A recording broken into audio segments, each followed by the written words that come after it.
You can't hear me? You cannot hear me? I can hear you. I cannot hear you.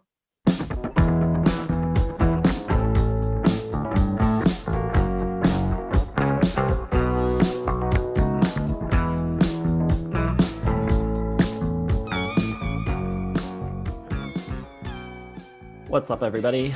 Welcome back to Listography. Jason and Kramzer here.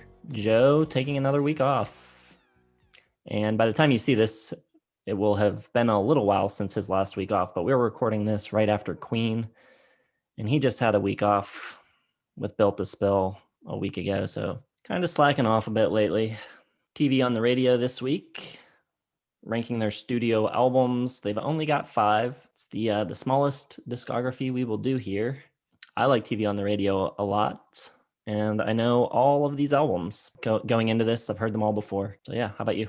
Yeah, I love TV on the radio. They won for me in 2006 Album of the Year and were strong contenders pretty much every other year. I think the thing I love most about them is their sound.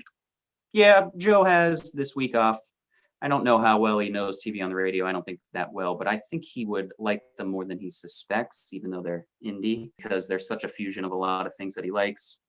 But yeah, this week is a cakewalk.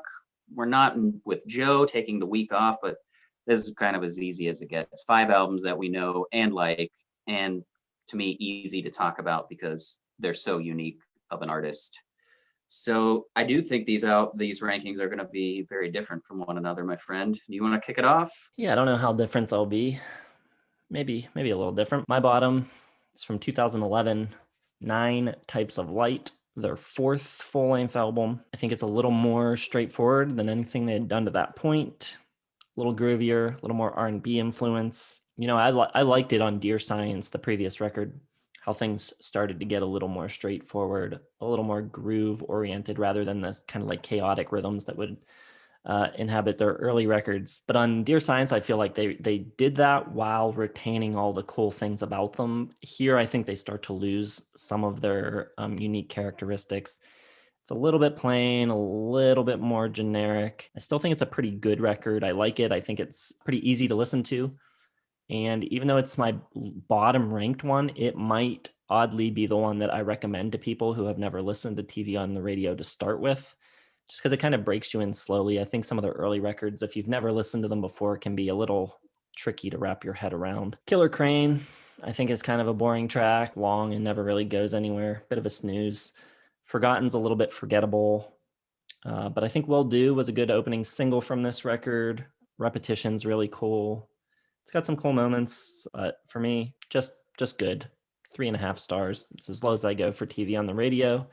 But I think it has the least of their character and the least of the things you want to hear from TV on the radio. All right, maybe I'm dead wrong because I agree with everything you just said. It is my number 5. I've got it at 3.5 stars. I think it's really good, not quite great. And yeah, coming off of Return of Cookie Mountain and then Dear Science, this one is the most straightforward, the most accessible, and pretty much for the main reasons, like you said, especially with the rhythm section, not doing as much crazy, cool chaos stuff. This one's just kind of straightforward pop and R&B beats a lot of the time. I think the first 2 songs are really good. Second song, and Keep Your Heart. I do think this one is a lot smoother and a lot less gritty and chaotic. It's sleeker. Everything is also kind of like slower or mid-tempo with way less intensity and more like sensual kind of vibes, I'd say. And I think compared to the other stuff, it's just a little bit cautious, a little bit too methodical for me here in like studio range. I want some of the emotion to come through more in the playing and more of like the new noise pollution that they usually have. Sucks just a wee bit of the life that they usually have out. I think Killer Crane actually is really cool. I love the chorus with like, I think it's a mandolin. I think Will Do, yeah, I agree, is awesome. It's got a really cool like hip hoppy beat to it. I disagree. Repetition is maybe the only song in their catalog I don't like at all. The What's the Matter with Your Neighbor vocal kind of really bothers me for some reason. But I think it ends strong with Forgotten and Caffeinated Consciousness. Other than that, really, I mean, it's a pretty good album and would, like you said, would be a great album to introduce yourself to TV on the radio. But for a fan, they're safest, least amount of character in their natural kind of state. So yeah, still really good. 3.5 stars, 9 Types of Light, number 5. All right. My number 4 is their debut full-length album. They do have an EP from before this, but I've got Desperate Youth, Bloodthirsty Babes at number 4. I think it's a really cool introduction to the band and to their sound. They don't sound like anybody else on this record. I think their voices especially are so unique. Tunde Adebimpe and Kyp Malone, both of them really cool, unique voices, and really cool the way their voices interact with each other's. It gives the band a super unique sound. I also think the production and some of the arrangement choices on this record are super cool, super unique. There's like a cappella dum dum bass line on Ambulance, which is really cool. There's a lot of cool sax on this record, especially on The Wrong Way. There's another like a cappella, almost like barbershop-esque breakdown in Poppy, which is really cool. So I think there's a lot of interesting things on this record. I just don't think it's as melodically memorable or accessible as some of their later work. It's a little dense and tough to get into.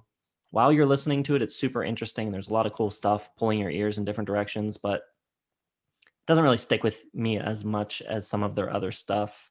Nothing from this record, spoiler, is in my top 10 songs, but I do think it's really cool listen, and I have it at 4 stars. Get out of my head. I was so wrong. We're on the same page. It is 4 stars for me as well. It is my number 4. Desperate Youth, Bloodthirsty Babes. And for all the same reasons, I think this is the embodiment of a great debut album, because it makes you, it's just a fishing hook for this is what the band is. And it's like, I've never heard anything like this mashup of like really raw, primitive, like rock sensibilities, but with this just big mashup of R&B, like almost like smooth acid jazz, but like played upbeat to like heavier tempos at times.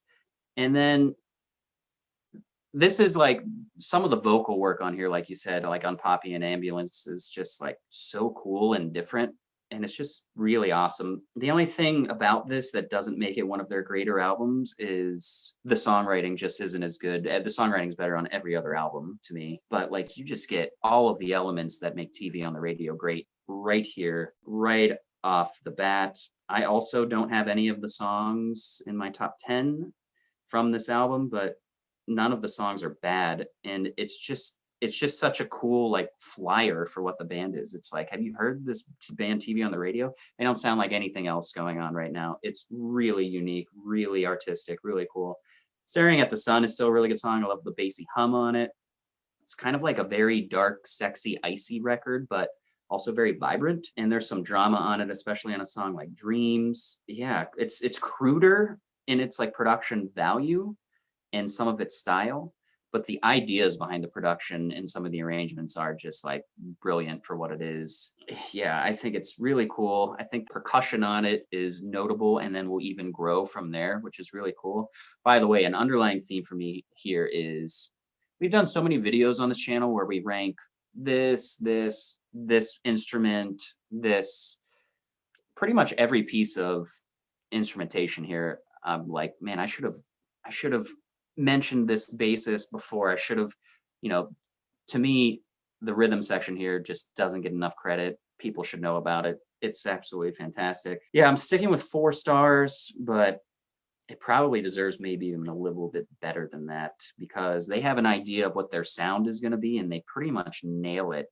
And it's a complex sound. Like it could easily, just with like a couple moving parts just not going the right way, just be like, this thing is a mess. It doesn't work at all. I have no idea what they're going for, but it all comes together brilliantly. So I think it's a great debut. Number 4, Desperate Youth, Bloodthirsty Babes, 4 stars. All right. This is probably where we diverge. My number 3, 4.5 stars though, for Return to Cookie Mountain. I don't know. This is, I think, maybe in kind of denser and in some ways less inviting than the debut, but I think much more melodic, which helps. But rhythmically, there's almost like this chaos that's like constantly going on in the background, which is cool, very captivating.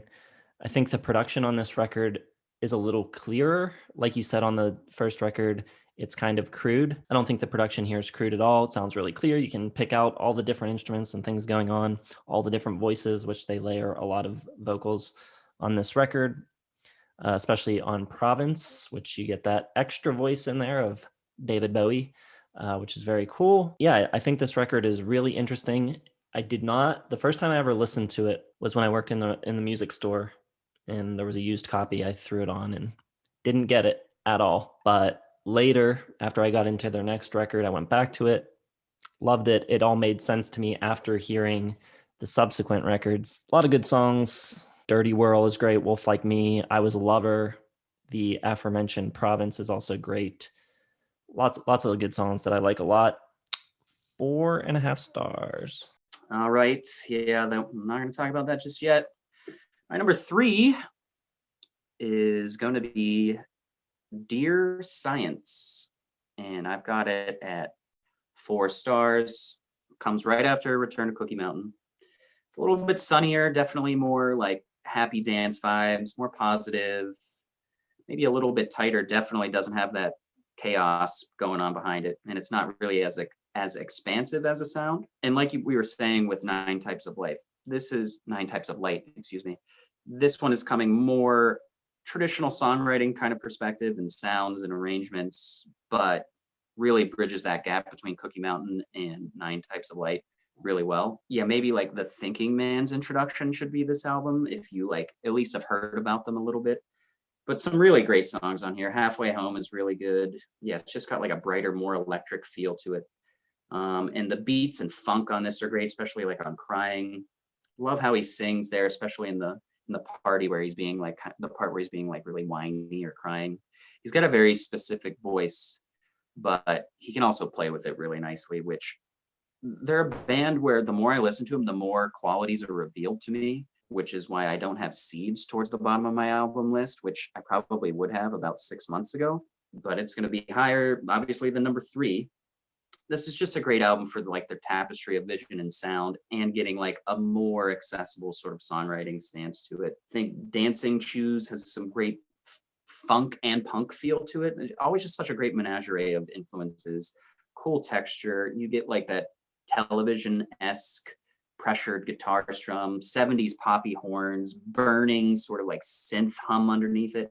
Not like a lot of these things don't sound like they should come together, but they always do. One thing I really like about their songs is you can't ever really pinpoint what the center of the songwriting is. Like, what's the main instrument? What's the main sort of like engine that makes this song go? It's such like a cool circular collective machine all the time. I think Stork and Owl is really cool. It's got that great string pluck like arrangement to it. Golden Age is great chorus. Family Tree, really nice piano and like string ballad sort of thing. A lot of variety in all of these albums. You never get songs that sound like another song on the album. Red Dress is awesome. Such attitude in the vocals. Love Dog is a great beat, really cool vibe. It's a great album. 4 stars, almost 4.5. Maybe it should be 4.5. No, I'm keeping it at 4 for now. But number 3, Dear Science, 4 stars. I am very surprised that we both have Seeds as high as we do, which is my number 2. I thought for sure it would be one of your bottom 2. It is, I think, one of their more accessible records along with Nine Types of Light. But after Nine Types of Light, they bring the energy back up on this one. There's a lot more high energy, faster tempos. This record probably has their most examples of like traditional rock instrumentation. There's a lot of like straight up like punk rock, fuzzed out guitars, some really like acoustic drum kits being played rather than programmed beats and stuff. But the songwriting is just so catchy. It's really straightforward, very melodic, very catchy. Happy Idiot is a great kind of like indie rock tune. Winter is one of those tracks that has the heavy guitar. So does Laser Ray. Trouble that almost sounds like a Broken Bells song or something like that, but with their vocals on it rather than James Mercer. But I just think it's a really fun record, really cool record, lots of cool sounds on it. Yeah, it's just an easy record to like, I think. So maybe I would say someone should start with this one and not Nine Types of Light. But yeah, it's really good record, and I'm kind of surprised because of that straightforwardness that you have it so high as well. Well, yeah, just start with any record. If you don't know TV on the radio, get into them. They're great. You're right. Seeds used to be probably my number 4 or 5. That in the debut, 9 Times the Light, we're all kind of in there. But like I was saying, the more you listen to this band, the more things are revealed because they're so interesting. And for the past, we're supposed to record this last week. So I've had an extra week to visit some of these albums. And this is the one that I've been listening to the most, just for pure pleasure. I'm at my folks' house right now in Pittsburgh, and I listened to this album waiting at the airport and then picked some songs off of it just to listen to over and over. I'm going 4.5 stars for Seeds. The main reason why it is elevated for me so much is I think it is easily the best lyrical album they have, and one of my favorite lyrical albums probably of the last 10 years. I think it's genius. I think it's really thoughtful.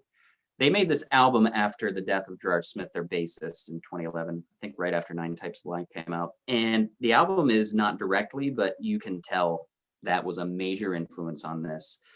It does have like that straightforwardness and some like more traditional rock, just like straight up dirty guitar sounds.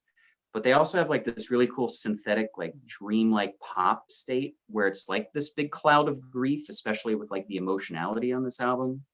You get some more electronic kind of percussion, but it makes this really cool encompassing sound attack. But the whirlwind of just like emotional spectrum here is really clear. It's hard to describe because it's a clear vision of what it is to be like cloudy and like a beautiful approach to like confusion and loss, especially in a song like Careful You, just really gorgeous, raises questions about grief. Like, are these feelings real? Is this a process? Are they permanent?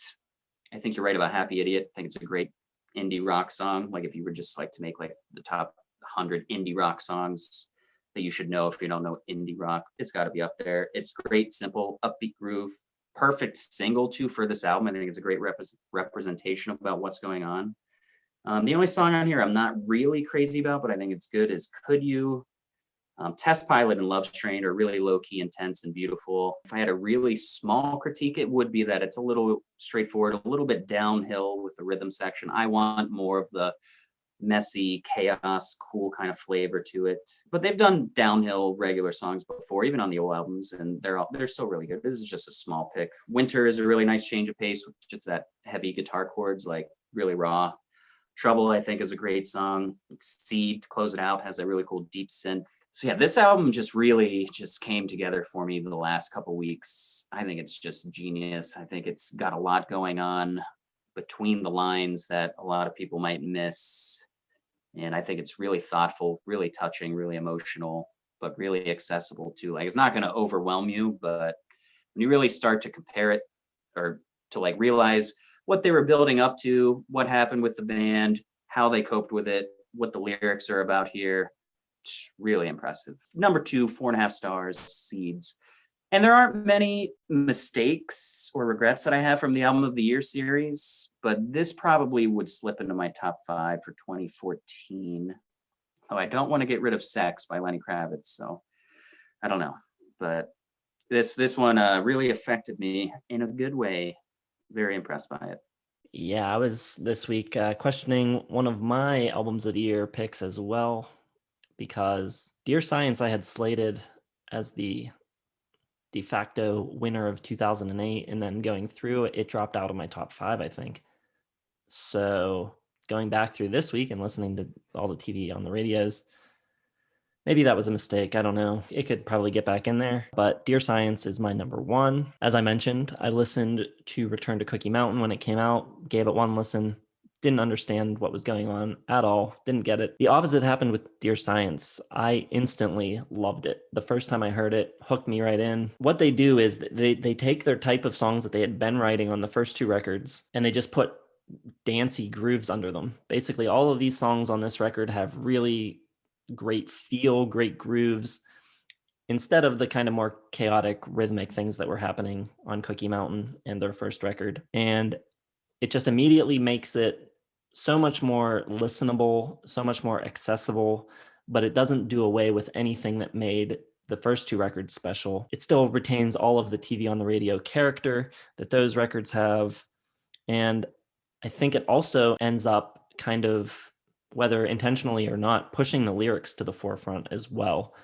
I think the lyrics stand out on this record more than on any of their other records. I won't attempt to interpret them, but there's kind of like a political bent to a lot of these songs. I feel like a very world conscious type of thing in all the lyrics. It's really cool. Great record. I love the feel of it. I love the sound of it. It might be a little loud, over compressed, but I still think it's a really cool record. And I've got it at 5 stars. All right. Well, my number one, as you guessed, it was my album of the year in 2006. It's one of my favorite albums of all time. 5 stars for Return to Cookie Mountain. And like you, upon first listen, I was not crazy about it. I told this story in album of the year, but I'll tell it again. It is mainly because of my roommate that would just not stop playing Wolf Like Me over and over and over and over and over again. So it took a couple years and moving out. Sean, I love you, buddy, but you played that song over and over. And now I pretty much a year or two after, I just fell in love with it. The reason why I like this album the most is it's got that identifiable sound from the first album, which they nailed. They nailed the sound, they nailed their style. Then they got these awesome melodies and they cranked up the rock and roll here with noise and loudness and just crashing, just sentiments everywhere. But not just that. Everything's got like that rock spirit to it. But geez, man, like the influences here and the creativity, like you've got a song like Wolf Like Me, which is a great like single for this album and could be a huge radio hit. And then the track right after it is A Method, which is just like this weird kind of drum percussion and a whistling. And it's like, it's really cool. It's got like this Lost in the Woods kind of feel to it. I Was a Lover is such a cool opener. Like I can't think of another song that exists that sounds like that song. Really cool. I think this song, the chaos, like you were describing, is what I love about it. You've got these really cool melodies with just a Jackson Pollock wall of noise behind it. It's just like, what's going on back here? And the juxtaposition is just so cool, so good. I think the second half of the album is like a 4.5 star album, but the first half of this album, tracks 1 through 7, are like a 7-star album. It is just one of my favorite first halves of an album of all time. Not saying the second one is bad.